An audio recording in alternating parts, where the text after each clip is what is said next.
pasuk tells us in Devarim, Loi b'shamayim hi leimar. What we seek in growth and spirituality is not in the heavens, that we must travel there to get it. It's not across the sea, that we must travel there by boat to find it. Ki karav elecha hadav miyod, b'ficha u'bilvavcha la'saysay.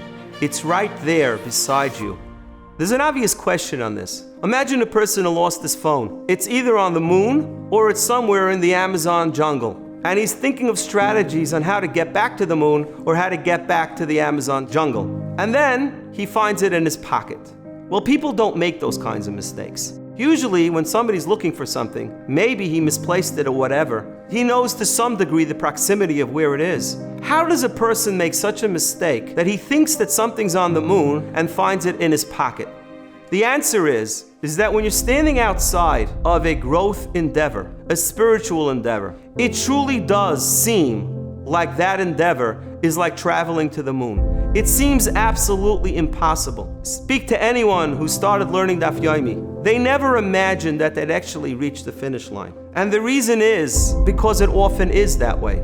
Because we don't know and we cannot envision the siyata d'shmaya that we have once we start to do something. So the Torah is telling us it looks like it's like traveling to the moon, but trust me, begin the process and it's going to get easier.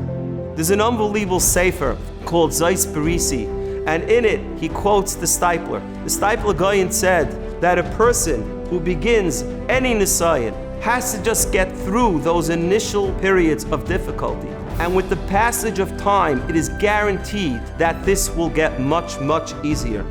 The great Rabbi, the Shomer Amunim, writes that when a person is faced with a nisayon of shmiras einayim and he prevails, he has merited an incredibly auspicious time to daven for whatever he or she wants. The next time you avert your eyes, close them and daven. Malchus, kingship, was achieved by Yosef HaTzadik, but it was achieved only after he was faced with a very difficult test. And through overcoming that test, he rose to kingship. Avraham, Yitzchak, and Yaakov only achieved their greatness after tremendous nisayon. Who knows? Perhaps the stepping stone to our greatness, the stepping stone to the Yeshuas that we need today, Parnasa, children, Shidduchim, health, lies in the greatest nisayon of our days, a nisayon of shmiras einayim. Let's conquer it and let's see these great Yeshuas.